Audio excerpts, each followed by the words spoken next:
Hi guys, and welcome to my channel. So today I have one of my favorite clients. Well, actually he's not a client because he never pays and he's always eating my food. Okay, nah, for real, but we have one of my favorite clients here today, my son Messiah.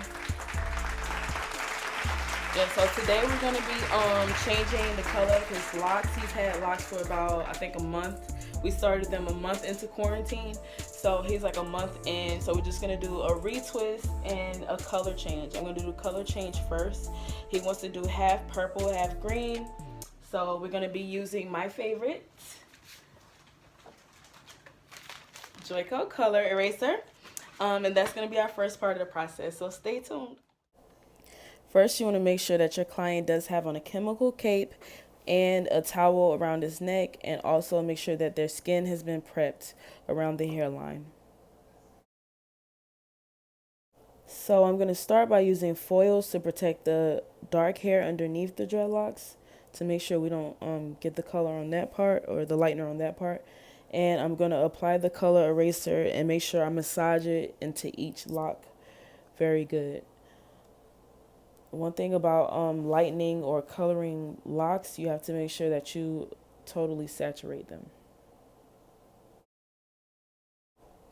I am going to focus on the mid shaft first because that's where the darkest hair is, and also the darker green is as well.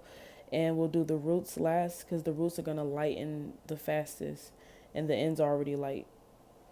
Okay, so as you guys can see, the hold your head down. The color remover actually worked like bleach, and it's starting to color his roots. So that's kind of saving me time. So I actually want the color remover to keep working at the roots, but I want to stop it from working on the ends because the ends are pretty light. For the colors that I'm doing, the ends are good enough.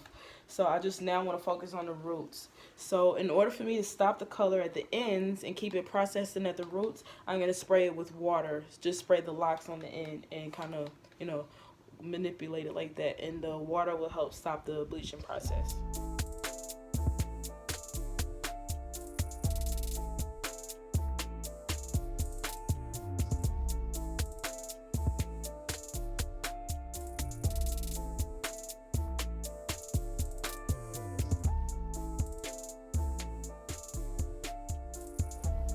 So after I removed the color remover, this is how it turned out. You can see I still have a line of demarcation between the hair near the roots and where the dark green is. So I'm going to go back in and lighten that again. If you are going to do a double process and lighten it twice in one day, I would advise that you use a protein treatment or a bond builder to add into your lightener so that you make sure you're protecting the hair, because this is a chemical that we're using and it's breaking down the hair each time we use it. So you just want to make sure that your client's hair is going to be in the healthiest condition as possible. So just make sure that you're using good products and protecting their hair.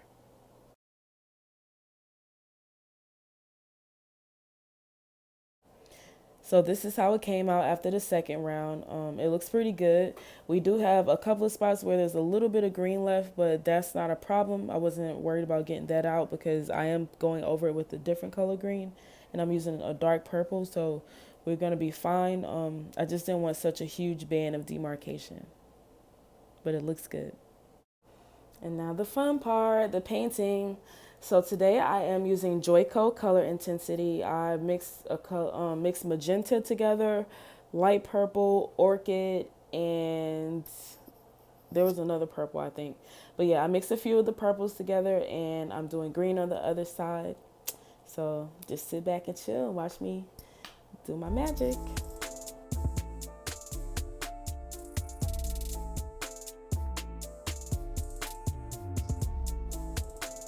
One thing I forgot to mention is that if your client's hair isn't budded, like his locks haven't budded and actually, started a little bud at the end, you might not want to do this unless you don't mind retwisting the hair and starting the locks over again.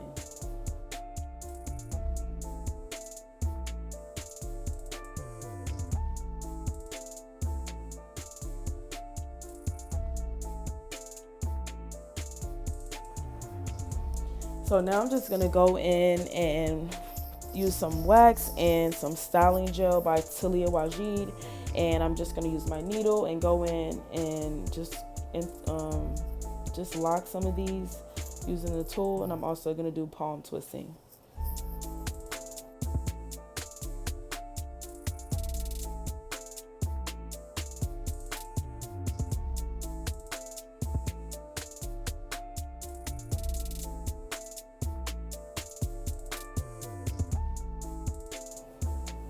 Okay, this is how the twist set came out. Because his locks are new, I am going to use some mousse to hold them in place while it's drying. So I'm just going to use some olive oil styling mousse and put a wave cap over it and put him in the dryer.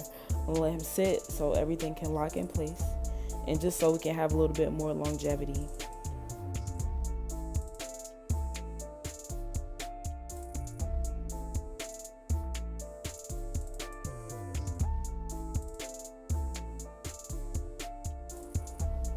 Okay, I'm going to make sure my clippers are clean before I start. And I am going to go in and just do a freestyle design right now. He has triangle parts, so I'm thinking about doing something triangular.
Alrighty, if you made it this far in the video, I just want to say thank you. And I hope by now you've subscribed to my channel and you're part of the Love Squad. This is how it came out. I'm loving the vibes. Gave you a little fade in the triangles, you know what I'm saying? You see it. My son picked the colors. He wanted purple and green. Purple for royalty and green to show growth. Green is a part of growth. If y'all feeling this vibe, make sure y'all give me a like, give me a thumbs up. You can share this video, and make sure you subscribe so you be part of the Love Squad, and you'll know every time I drop some new heat. Thank you so much for watching, and make sure you come back for the next video. Peace and love.